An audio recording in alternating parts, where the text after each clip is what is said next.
Hello ಸ್ನೇಹಿತರೆ, good morning. Welcome back to my channel. ಇವತ್ತು ಸ್ನೇಹಿತರೆ ಶುಕ್ರವಾರ, ಆಷಾಢ ಶುಕ್ರವಾರ. ಸೊ ಇವತ್ತು ನಾನು ದೇವಸ್ಥಾನಕ್ಕೆ ಹೋಗೋಣ ಅಂತ ಅಂದ್ಕೊಂಡಿದ್ದೀನಿ. ಈಗ ಪೂಜೆಗೆ ಶುರು ಮಾಡಬೇಕು. ಸೊ ಬ್ಲಾಗ್ ಈಗ ಸ್ಟಾರ್ಟ್ ಮಾಡ್ತಾ ಇದ್ದೀನಿ. ಪೂಜೆಗೆ ರೆಡಿ ಮಾಡಿಬಿಡ್ತೀನಿ. ಆಮೇಲೆ ಬನ್ನಿ ದೇವಸ್ಥಾನಕ್ಕೆ ಹೋಗಿ ಬರೋಣ. ಈಗ ಟೈಮ್ ಬಂದು 9:30 ಆಗ್ತಾ ಇರಬೇಕು. ಲಿಂಬೆಹಣ್ಣು ದೀಪನ ರಾಹು ಕಾಲದಲ್ಲಿ ಹತ್ತಿಸ್ಬೇಕು ಅಂತ ಹೇಳ್ತಾರೆ. ಆ್ಯಂಡ್ ಮನೇಲಿ ಹತ್ತಿಸ್ಬಾರ್ದು ಅಂತಲೂ ಹೇಳ್ತಾರೆ. ದೇವಸ್ಥಾನದಲ್ಲಿ ಅಲ್ಲೇ ಹೋಗ್ಬಿಟ್ಟು ಎಲ್ಲನೂ ಅರೇಂಜ್ ಮಾಡಿಕೊಂಡು ದೇವಸ್ಥಾನದಲ್ಲೇ ಹಚ್ಚಬೇಕು ಅಂತ ಹೇಳ್ತಾರೆ. ಆದರೆ ನಾನು ಹೋಗೋ ದೇವಸ್ಥಾನದಲ್ಲಿ ಕಾಲಿಡೋಕ್ಕೂ ಜಾಗ ಇರಲ್ಲ. ಅಲ್ಲಿ ಕೂತ್ಕೊಂಡು ರೆಡಿ ಮಾಡ್ಕೊಳ್ಳೋದಕ್ಕೂ ಆಗೋದೇ ಇಲ್ಲ. ಅದಕ್ಕೆ ನಾನು ಆದಷ್ಟು ಇಲ್ಲೇ ಎಲ್ಲ ಮಾಡ್ಕೊಂಡು ಹೋಗಿರ್ತೀನಿ. ಆ್ಯಂಡ್ ನಿಂಬೆಹಣ್ಣು ಹಿಂಡಿ ನಾವು ಏನು ರಸ ಬರುತ್ತಲ್ವ, ಅದನ್ನು ಅಲ್ಲಿ ಇಲ್ಲಿ ಬಿಸಾಕೋದಿಲ್ಲ. ಅದನ್ನು ಗಿಡದ ಕೆಳಗಡೆನೇ ಹಾಕ್ತೀನಿ.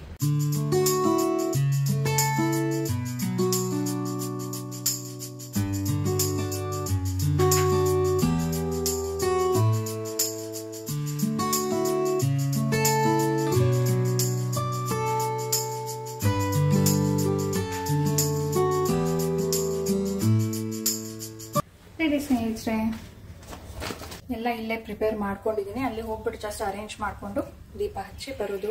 ತುಂಬ ರಶ್ ಇರುತ್ತೆ ಸ್ನೇಹಿತರೆ. ಅಲ್ಲಿ ನಿಂತ್ಕೊಳ್ಳೋದಕ್ಕೂ ತಲ್ಲಾಡ್ತಿರ್ತಾರೆ. ಆಯಿತಾ, ನಿಮ್ಮದು ಬೇಗ ಈ ಕಡೆ ಬನ್ನಿ ಅಂತ ಹೇಳ್ತಾ ಇರ್ತಾರೆ. ಅದು ಬಿಟ್ಟರೆ ನನಗೆ ಹತ್ತಿರ ಯಾವುದು ಚಿಕ್ಕ ದೇವಸ್ಥಾನ ಯಾವುದೂ ಇಲ್ಲ. ಏರಿಯಾಲಿ ಯಾವುದು ಹೆಣ್ಣು ದೇವ್ರದ್ದು ದೇವಸ್ಥಾನ ಇಲ್ಲ. ಸೊ ದೂರ ಆದ್ರೂ ನಾವು ಇಲ್ಲಿಗೇನೆ ಹೋಗಬೇಕು. ಪರವಾಗಿಲ್ಲ, ರಶ್ ಆದ್ರೂ ಅಂದರೆ ನಾವೇ ಸ್ವಲ್ಪ ಅಡ್ಜಸ್ಟ್ ಮಾಡ್ಕೊಂಡು ಬೇಗ ಮಾಡಿ ಬರಬೇಕು. ಅಷ್ಟೊಂದು ರಶ್ ಇರುತ್ತೆ. ಆ್ಯಂಡ್ ಚಾಮುಂಡಿ ಬೆಟ್ಟದಲ್ಲಿ ಹೇಗಿತ್ತು ಫಸ್ಟ್ ವೀಕ್ ಆಷಾಢದ್ದು ಅಂತ ತೋರಿಸಿದ್ರು. ಅಷ್ಟೊಂದು ರಶ್ಶಲ್ಲಿ ನಿಂತ್ಕೊಳ್ಬೇಕಿದ್ರೆ ದರ್ಶನ ಕೂಡ ಮಾಡಿಬಿಡೋಣ. ಬಟ್ ಕೆಲವೊಂದು ಸಾರಿ ಗಲಾಟೆ ಆಗ್ಬಿಡುತ್ತೆ ನೋಡಿ, ತಲಾಟ ಎಲ್ಲ. ಅದು ತುಂಬ ಡೇಂಜರಸ್.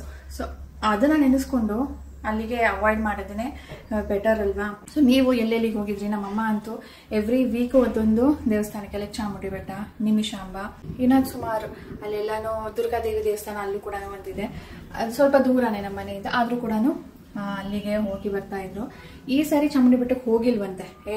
ಟಿವಿಲಿ ನೋಡ್ದೆ ಕಣೆ ಅಂತಿದ್ರು. ಆ್ಯಂಡ್ ಅವ್ರಿಗೂ ಸ್ವಲ್ಪ ಮೊದಲಿನ ಥರ ಅಷ್ಟೊಂದು ಎನರ್ಜೆಟಿಕ್ ಆಗಿ ಇರೋದಕ್ಕಾಗೋದಿಲ್ಲ. ಸೊ ವಯಸ್ಸಾಗ್ತಾ ಅವ್ರಿಗೂ ಸ್ವಲ್ಪ ಶಕ್ತಿ ಕಡಿಮೆ ಆಗುತ್ತಲ್ವ. ಅಲ್ಲೆಲ್ಲ ಹೋಗಿ ರಶ್ಶಲ್ಲಿ ನಿಂತ್ಕೊಂಡು ಮಾಡೋದು ಕಷ್ಟ ಆಗುತ್ತೆ. ಎಸ್ಪೆಷಲಿ ಬಸ್ಸಲ್ಲಂತೂ ಯಾವಾಗ ನೋಡಿದ್ರೂ ರಶ್ಶೇ. ಇವಾಗ ಚಾಮುಂಡಿ ಬೆಟ್ಟಕ್ಕೆ ಅಂದ್ಬಿಟ್ಟು ಸ್ಪೆಷಲ್ ಬಸ್ಸಸ್ ಕೂಡ ಬಿಟ್ಟಿರ್ತಾರೆ.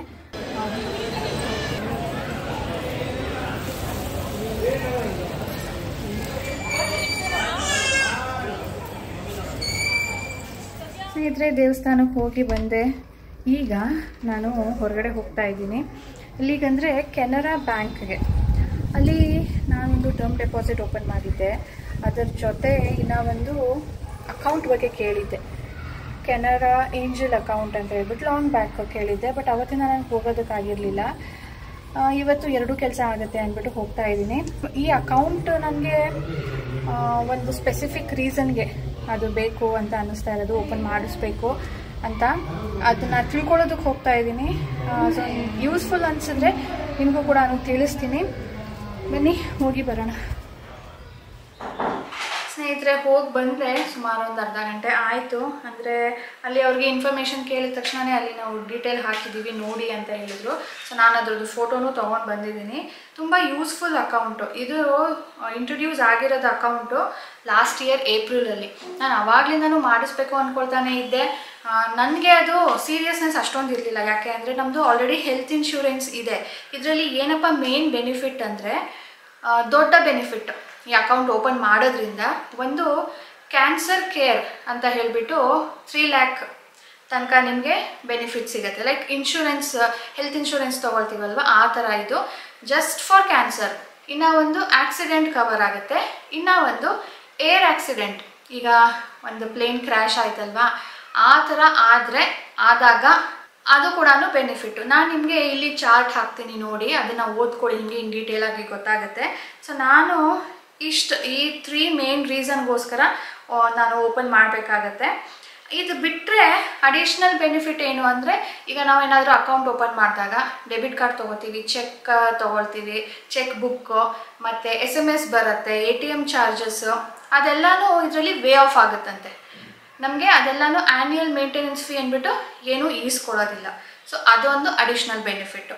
ಸೊ ಇಷ್ಟಗೋಸ್ಕರ ನಾವು ಈ ಅಕೌಂಟನ್ನು ಓಪನ್ ಮಾಡಬೇಕು. ಇದರ ಹೆಸರು ಬಂದು ಕೆನರಾ ಏಂಜಲ್ ಅಕೌಂಟ್ ಅಂತ ಹೇಳ್ಬಿಟ್ಟು. ಇದರಲ್ಲಿ 3 ವೇರಿಯಂಟ್ಸ್ ಇದೆ. ನಾನೇನು ಹಾಕಿರ್ತೀನಿ ನೋಡಿ, ಅದನ್ನು ಹಾಗೆ ಎಕ್ಸ್ಪ್ಲೇನ್ ಮಾಡ್ತಾ ಹೋಗ್ತೀನಿ.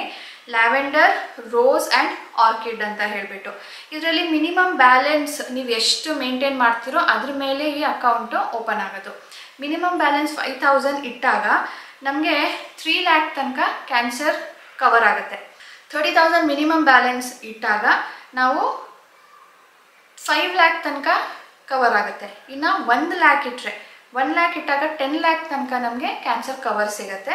ಅದೇ ರೀತಿಯಲ್ಲಿ ಆಕ್ಸಿಡೆಂಟ್ ಬೆನಿಫಿಟ್ ಕೂಡ, ಏರ್ ಆಕ್ಸಿಡೆಂಟ್ ಇನ್ಶೂರೆನ್ಸ್ ಅಂತ ಇದೆ ನೋಡಿ, ಅದು 8 lakh. ನೀವು ಯಾವುದೇ ಅಕೌಂಟ್ ಓಪನ್ ಮಾಡಿದ್ರು 8 lakh ಪ್ಲಸ್ ಸ್ಪೌಸ್ಗೂ ಕೂಡ ಅಂದರೆ ನಮ್ಮ ಗಂಡನಿಗೂ ಕೂಡ 4 ಲಕ್ಷ ತನಕ ಅದು ಕವರ್ ಆಗುತ್ತೆ. ಇನ್ನು ಒಂದು ಪರ್ಸ್ನಲ್ ಆಕ್ಸಿಡೆಂಟ್ ಸೆಲ್ಫ್ ಆದರೆ 8 lakh ಫಸ್ಟ್ ವೇರಿಯಂಟಲ್ಲಿ, ಗಂಡನಿಗೆ 2 lakh. ಅಂದರೆ ನಮ್ಮದು ಅಕೌಂಟ್ ಇದೆ, ನಮಗೇನೂ ಆಕ್ಸಿಡೆಂಟ್ ಆಗಿಲ್ಲ, ನಮ್ಮ ಸ್ಪೌಸ್ಗಾಗಿದೆ ಅನ್ನೋ ಹಾಗಿದ್ರೆ 2 lakh ಕವರ್ ಆಗುತ್ತೆ. ಆ್ಯಂಡ್ ರೋಸ್ ವೇರಿಯಂಟಲ್ಲಿ 16 lakh ಆ್ಯಂಡ್ ಆರ್ಕಿಡ್ ವೇರಿಯಂಟಲ್ಲಿ 26 lakh. Up to 26 lakh personal accident ಆದಾಗ ನೀವು ಇದನ್ನು ಕ್ಲೇಮ್ ಮಾಡ್ಬೋದು. ಸೊ ಕ್ಲೇಮ್ ಪ್ರೊಸೀಜರ್ ಹೇಗಿರುತ್ತೆ ಅಂತ ಕೇಳಿದೆ ನಾನು. ಈ ಥರ ಆದಾಗ ತಕ್ಷಣ ಅಂತೂ ಬರೋಕ್ಕಾಗೋದಿಲ್ಲ. ನೀವು ಬಿಲ್ ಎಲ್ಲ ಜನ್ರೇಟ್ ಆಗಿರುತ್ತೆ, ಹಾಸ್ಪಿಟಲಿಂದ ಬಂದಿರ್ತೀರಾ, ಬಿಲ್ ಜನ್ರೇಟ್ ಆಗಿರುತ್ತೆ. ಆ ಬಿಲ್ಲನ್ನು ನೀವು ನಮಗೆ ಬಂದು ಕೊಡಬೇಕಾಗತ್ತೆ. ಸೊ ನಮಗೆ ಇನ್ಫಾರ್ಮ್ ಮಾಡಿಬಿಟ್ಟು ಎಲ್ಲ ರೆಕಾರ್ಡ್ಸು, ಬಿಲ್ಸು ಎಲ್ಲನೂ ಕೊಟ್ಟಾಗ ನಿಮಗೆ ಅದರ ಅಗೇನ್ಸ್ಟ್ ಕ್ಲೇಮು ಬರುತ್ತೆ. ನಾನು ನಿಮಗೆ ಸಜೆಸ್ಟ್ ಮಾಡೋದು 5,000 ಮಿನಿಮಮ್ ಇಟ್ಬಿಟ್ರೆ ಅದು ನಮ್ದಲ್ಲ ಅಂತ ಅಲ್ಲಿ ಇಟ್ಬಿಡಿ. ಈಗ ಹೆಲ್ತ್ ಇನ್ಶೂರೆನ್ಸ್ ತೊಗೊಳೋದಕ್ಕೆ ಹೋದರೆ ವರ್ಷಕ್ಕೇ ನಿಮಗೆ ಎಷ್ಟು ಒಂದು 1,000 ರೂಪಾಯಿ ಕಟ್ಟಬೇಕು. ಒಬ್ಬೊಬ್ರಿಗೇ 20,000, 25,000 ಆ ಥರ ಹೋಗುತ್ತೆ. ಅದು ನಮಗೆ ಎಷ್ಟು ಕವರ್ ಬೇಕೋ ಅದ್ರ ಮೇಲೆ ಡಿಪೆಂಡ್ ಆಗುತ್ತೆ ಅಂತ ಹೇಳಿ. ಬಟ್ ಇದು ಜಸ್ಟ್ ಲೈಕ್ FD, ಅಲ್ಲಿ ಇಟ್ಬಿಟ್ಟಿರ್ತೀವಿ, ನಮ್ಗೆ ಇಂಟ್ರೆಸ್ಟ್ ಏನು ಬರೋದಿಲ್ಲ. ಬಟ್ ಇಂಟ್ರೆಸ್ಟ್ ಬದಲು ಈ ಥರ ಬೆನಿಫಿಟ್ ಎಲ್ಲನೂ ಸಿಗುತ್ತೆ. ನಾವು ಇನ್ಶೂರೆನ್ಸ್ ಹೊರಗಡೆ ಮಾಡಿಸಿದ್ದೀವಿ ಅಂದರೆ ಓಕೆ. ಕೆಲವೊಬ್ರು ಹೆಲ್ತ್ ಇನ್ಶೂರೆನ್ಸ್ ಎಲ್ಲ ಏನೂ ತೊಗೊಂಡಿರೋದಿಲ್ಲ, ಅದಕ್ಕೆ ಜಾಸ್ತಿ ಆಗುತ್ತೆ ಅಂತನೋ ಅಥವಾ ಅದ್ರ ಬಗ್ಗೆ ನಾಲೆಜ್ ಇಲ್ಲ ಅಂತನೋ, ಅಂಥ ಟೈಮಲ್ಲಿ ನೀವು ಈ ಕೆನರಾ ಬ್ಯಾಂಕಲ್ಲಿ ಏಂಜಲ್ ಅಕೌಂಟ್ ಓಪನ್ ಮಾಡಿದ್ರೆ ಸಾಕು. ಆ ಥರ ಇನ್ ಕೇಸ್ ಆಗೋದು ಯಾರಿಗೂ ಬೇಡ, ಆದಾಗ ನೀವು ಅಲ್ಲಿ ಹೋಗಿಬಿಟ್ಟು ಈ ಥರ ಇನ್ಫಾರ್ಮ್ ಮಾಡಿ ನಿಮ್ಮ ಕ್ಲೇಮನ್ನು ತೊಗೊಳ್ಬೋದು. ಸೊ ಇದು ನಾನು ಇವತ್ತು ನಿಮ್ಮ ಜೊತೆ ಎಲ್ಲ ಶೇರ್ ಮಾಡ್ತಾ ಇದ್ದೀನಿ. ರಾಜೇಶ್ ಹೇಳ್ತಾ ಇದ್ರು 18 ವರ್ಷದಿಂದ 70 ವರ್ಷದ ತನಕನೂ ಇದು ಓಪನ್ ಮಾಡ್ಬೋದು. ಸೊ ನೀನು ಮಾಡು, ಆಮೇಲೆ ಅಮ್ಮನಿಗೂ ಹೇಳು, ಅತ್ತೆಗೂ ಹೇಳು, ಚೆನ್ನಾಗಿದೆ ಇದು ಒಂಥರ ಅಂತ ಅವರು ಹೇಳ್ತಾ ಇದ್ರು. ಈಗ ನಾನು ಕೂಡ ನಿಮಗೂ ಶೇರ್ ಮಾಡ್ತಾ ಇದ್ದೀನಿ. ನೀವು ಕೂಡ ನಿಮಗೆ ಗೊತ್ತಿರೋರಿಗೆ ತಿಳಿಸಿ, ನೀವು ಓಪನ್ ಮಾಡ್ಕೊಳ್ಳಿ. ನಾನು ನನ್ನ ಫ್ಯಾಮಿಲಿ ಸರ್ಕಲಲ್ಲಿ ಯಾರಿದ್ದಾರೋ ಅವ್ರಿಗೂ ಕೂಡ ಇನ್ಫಾರ್ಮ್ ಮಾಡ್ತೀನಿ. ಸೊ ನೋಡಿ, ಇದು ಆದಷ್ಟು ಬೇಗ ಓಪನ್ ಮಾಡ್ಕೊಳ್ಳಿ ಅಂತಾನೆ ಹೇಳ್ತೀನಿ. ಈಗ ಓಪನ್ ಮಾಡೋದಕ್ಕೆ ಏನೆಲ್ಲ ಬೇಕಾಗುತ್ತೆ, ನಮ್ಮದು ಫೋಟೋ ಬೇಕಾಗುತ್ತೆ, ID ಪ್ರೂಫ್ ಬೇಕಾಗುತ್ತೆ, ಅಡ್ರೆಸ್ ಪ್ರೂಫ್ ಬೇಕಾಗುತ್ತೆ. ಇಷ್ಟೇ. ನೀವು ಇಷ್ಟೆಲ್ಲ ತೊಗೊಂಡು ಡೈರೆಕ್ಟ್ ಬ್ಯಾಂಕಿಗೆ ಹೋಗ್ಬಿಟ್ಟು ಈ ಥರ ಕೆನರಾ ಏಂಜಲ್ ಅಕೌಂಟ್ ಓಪನ್ ಮಾಡಬೇಕು ಅಂತ ಇದ್ದೀವಿ ಅಂತ ಹೇಳಿ ಅವ್ರು ನೀವು ಯಾವ ವೇರಿಯಂಟಲ್ಲಿ ಓಪನ್ ಮಾಡ್ತೀರಾ ಅಂತ ಕೇಳ್ತಾರೆ. ಸೊ 5,000, 30,000 ಆ್ಯಂಡ್ 1 lakh ನಿಮ್ಗೆ ಯಾವ್ದು ಬೇಕೋ ಅದನ್ನು ಓಪನ್ ಮಾಡ್ಕೊಳ್ಬೋದು. ಬೆಳಿಗ್ಗೆನೇ ಇವತ್ತು ದೋಸೆಗೆ ಹಾಕೋಣ ಅಂದ್ಕೊಂಡಿದ್ದೆ, ದೇವಸ್ಥಾನಕ್ಕೆ ಹೋಗಿ ಬಂದೆ. ಆಮೇಲೆ ಇವತ್ತು ಕೂಡ ಬ್ಯಾಂಕಿಗೆ ಹೋಗೋದು ಮರೆತು ಬಿಡ್ತೀನಿ, ಸ್ವಲ್ಪ ಡಿಲೇ ಆದ್ರೂ ಅಂತ ಹೇಳ್ಬಿಟ್ಟು ಮೊದಲು ಬ್ಯಾಂಕಿಗೆ ಹೊಟ್ಟೋದೆ. ಸೊ ಬಂದಮೇಲೆ ಈಗ 1 ಗಂಟೆ ಆಗ್ತಾ ಇದೆ. ಇವಾಗ ದೋಸೆಗೆ ನೆನೆಸ್ತಾ ಇದ್ದೀನಿ.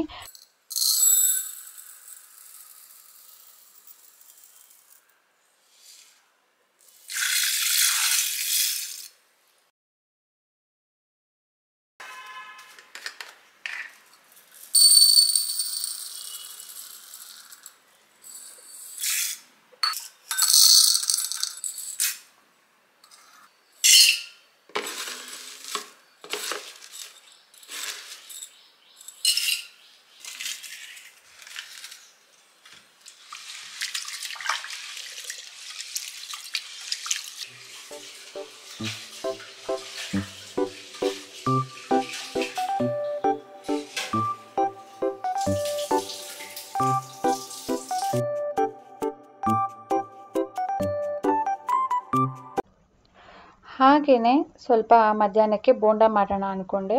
ಸೊ ಬೋಂಡ ಮಾಡಿರೋದಕ್ಕೆ ರೆಡಿ ಮಾಡ್ಕೊಳ್ತಾ ಇದ್ದೀನಿ. ಹಾಗೆಯೇ ರಾತ್ರಿಗೆ ಇವತ್ತು ಮಸಾಲ ರೊಟ್ಟಿ ಹಾಕೋಣ ಅಂತ. ಅಂದರೆ ಬೋಂಡಾಗ ಏನೇನು ಹಾಕ್ತೀನೋ ಲೈಕ್ ಈರುಳ್ಳಿ, ಮೆಣಸಿನ್ಕಾಯಿ, ಕರಿಬೇವು, ಸಬ್ಬಕ್ಕಿ ಸೊಪ್ಪು, ಇದೇ ಇಂಗ್ರೀಡಿಯೆಂಟ್ಸಲ್ಲಿ ರಾತ್ರಿ ಕೂಡ ಮಸಾಲೆ ರೊಟ್ಟಿ ಮಾಡೋದು. ಅದಕ್ಕೆ ಏನು ಅಂದ್ಕೊಂಡೆ, ಈಗ ಎಷ್ಟು ಬೇಕೋ ಅಷ್ಟು ಈಗ ಇಟ್ಕೊಂಡು ಬಾಕಿದನ್ನ ರಾತ್ರಿಗೂ ಕೂಡ ರೆಡಿ ಮಾಡಿ ಇಟ್ಬಿಡೋಣ ಅಂತ ಹೇಳ್ಬಿಟ್ಟು ಈಗ ಟಿ ವಿ ಆನ್ ಮಾಡ್ಕೊಂಡಿದ್ದೀನಿ. ಇವತ್ತು ಬೆಳಿಗ್ಗೆಯಿಂದ ಟಿ ವಿ ಆನ್ ಮಾಡೇ ಇರಲಿಲ್ಲ. ತಿಂಡಿ ಮಾಡಬೇಕಾದ್ರೂ ಕೂಡ ಟಿ ವಿ ಆನ್ ಮಾಡಿರಲಿಲ್ಲ. ಬೇಗ ಬೇಗ ತಿಂಡಿ ಮಾಡಿಕೊಂಡು ಬ್ಯಾಂಕಿಗೆ ಹೋಗಿದ್ದು, ದೇವಸ್ಥಾನಕ್ಕೆ ಹೋಗೋ ಮುಂಚೆನೂ ತಿಂಡಿ ಮಾಡಿರಲಿಲ್ಲ. ಸೊ ಮಧ್ಯಾಹ್ನಕ್ಕೆ ಮತ್ತು ರಾತ್ರಿಗೆ ಎರಡಕ್ಕೂ ಈಗಲೇ ರೆಡಿ ಮಾಡಿಡ್ತಾ ಇದ್ದೀನಿ.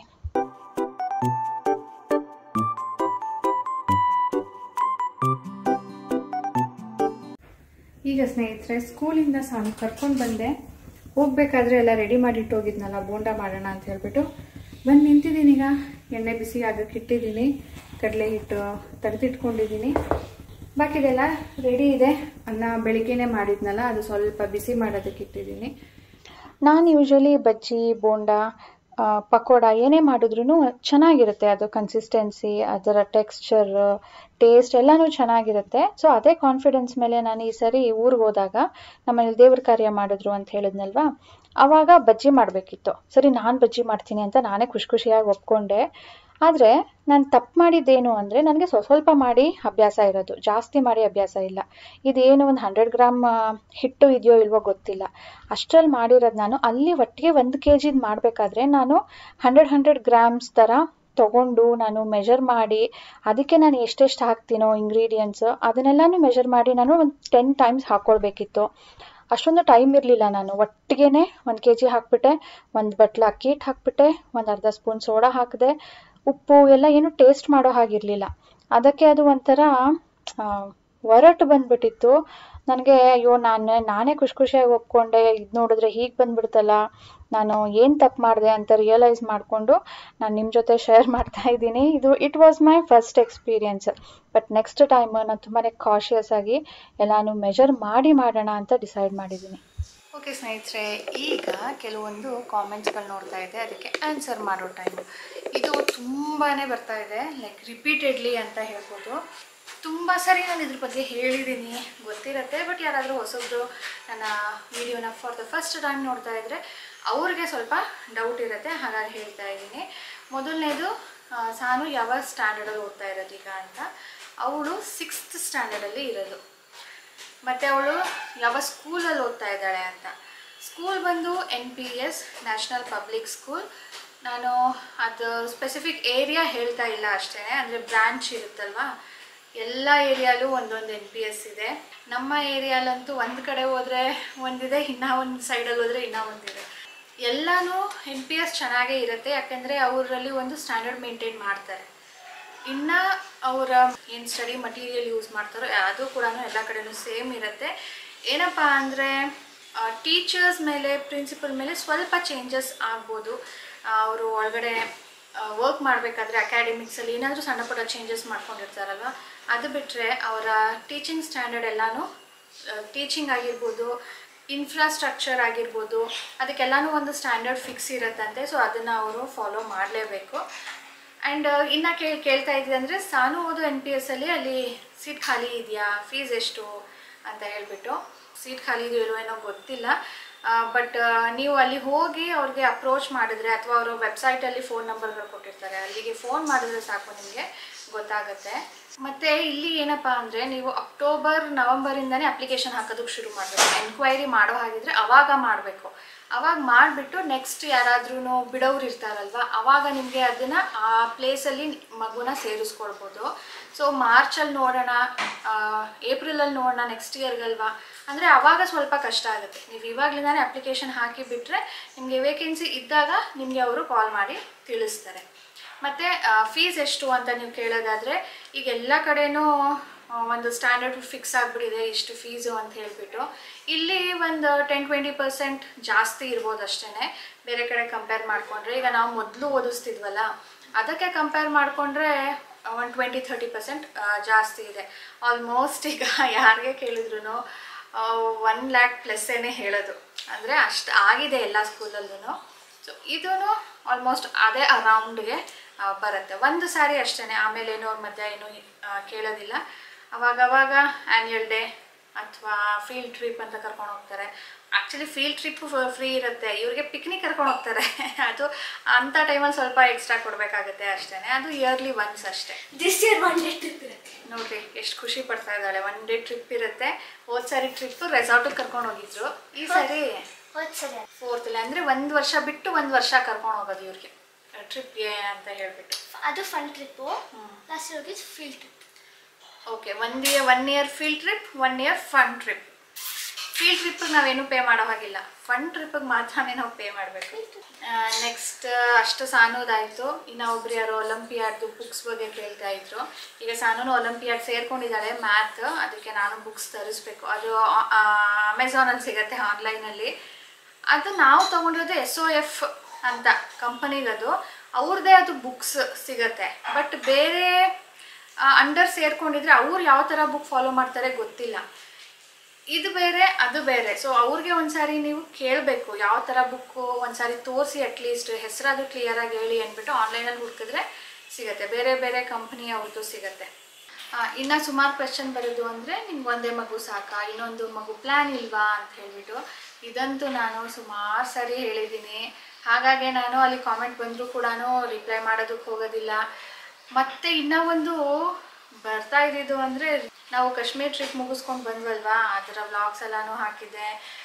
ಅದರಲ್ಲಂತೂ ನೀವು ಪ್ರೆಗ್ನೆಂಟ್ ಇದ್ದೀರಾ, ನೀವು ಯಾಕೆ ಹೇಳ್ತಾ ಇಲ್ಲ, ನೆಕ್ಸ್ಟ್ ವ್ಲಾಗಲ್ಲಿ ಹೇಳಿ, ನೀವು ಯಾಕೆ ಹೈಡ್ ಮಾಡ್ತಾ ಇದ್ದೀರಾ, ಇದು ಹೈಡ್ ಮಾಡೋ ವಿಷಯನಾ? ಮೈ ಗಾಡ್, ನಾನು ನೋಡ್ಬಿಟ್ಟು ಏನಂತ ಹೇಳಿ, ಎಷ್ಟು ಸಾರಿ ಹೇಳಿ ಅಂದ್ಬಿಟ್ಟು ನಾನು ಏನೂ ರಿಪ್ಲೈ ಮಾಡಲಿಲ್ಲ. ಸುಮ್ಮನಾಗ್ಬಿಟ್ಟಿದ್ದೆ. ಸ್ವಲ್ಪ ದಿನ ಸುಮ್ಮನಿರೋದು, ಆಮೇಲೆ ಹೇಳ್ತಾರೇನೋ ಅನ್ನೋ ಎಕ್ಸ್ಪೆಕ್ಟೇಷನಲ್ಲಿ ನೀವು ಇರ್ತೀರಾ. ಆಮೇಲೆ ನಾನು ಹೇಳ್ದೇ ಇದ್ದಾಗ ಮತ್ತೆ ಕಾಮೆಂಟ್ ಬರೋದು, ನೀವು ಯಾಕೆ ಹೇಳ್ತಾ ಇಲ್ಲ ಅಂತ ಹೇಳ್ಬಿಟ್ಟು. ಎರಡಕ್ಕೂ ಆನ್ಸರು, ನಾನು ಪ್ರೆಗ್ನೆಂಟು ಇಲ್ಲ, ನಮ್ಮ ಇನ್ನೊಂದು ಮಗು ಪ್ಲ್ಯಾನಿಂಗ್ ಕೂಡ ಇಲ್ಲ. We are happy with our Saanvi baby. ಮತ್ತು ಲಾಸ್ಟ್ ಕ್ವೆಶ್ಚನ್ ನನ್ನ ಏಜ್ ಬಗ್ಗೆ. Q&Aಲು ಸುಮಾರು ಜನ ಕೇಳಿದ್ರಿ ವಾಟ್ಸ್ ಮೈ ಏಜ್ ಅಂತ. ಈಗಲೂ ರೀಸೆಂಟಾಗಿ ನೋಡ್ತಾನೆ ಇದ್ದೀನಿ ಏನು ನನ್ನ ಏಜ್ ಏನು ಅಂದ್ಬಿಟ್ಟು. ನಾನು ನಿಮಗೆ ನೀವೇ ಗೆಸ್ ಮಾಡಿ ಅಂತ ಹೇಳಿದಾಗ ನೀವು ಕರೆಕ್ಟಾಗೆ ಮಾಡಿದ್ರಿ, ಹಾಗಾಗಿ ನಾನು ಹೇಳಿರಲಿಲ್ಲ ಬಿಟ್ಟು. ಮೇ ಬಿ ಏನಾದರೂ ರಿಲೇಟ್ ಮಾಡ್ಕೊಳ್ಳೋದಕ್ಕೆ ಅಂತ ಅನಿಸುತ್ತೆ. ಓಕೆ, ನಮ್ಮ ಅಮ್ಮಂಗೆ ಏಜ್ ಹೇಳಿದ್ರೆ ಮುಜ್ಗಾರ ಆಗಿತ್ತು. ಅದೇ ಇನ್ನೊಂದು ಸೇಯಿಂಗ್ ಇದೆಯಲ್ವಾ, ಹೆಂಗಸರದ್ದು ಏಜ್ ಎಷ್ಟು ಅಂತ ಕೇಳಬಾರ್ದು, ಗಂಡಸರದ್ದು ಅವ್ರದ್ದು ಸ್ಯಾಲ್ರಿ ಎಷ್ಟು ಅಂತ ಕೇಳಬಾರ್ದು ಅಂತ. ಆ ಥರ ನಮ್ಮಂಗೆ ಮುಜ್ಗಾರ ಆಗುತ್ತೆ. ನಮ್ಮ ಸಾನು ನೋಡ್ರಿ ಹೆಂಗೆ ಹೇಳ್ತಿದ್ದಾಳೆ. But you can guess. Anyways ನಾನು 85 to 88 ಬಾರ್ನ್ ಅಂತ ಹೇಳ್ಬೋದು. ಓಕೆ, ಇಷ್ಟೇ answer. Few very frequently asked questions ಇದೆಲ್ಲ.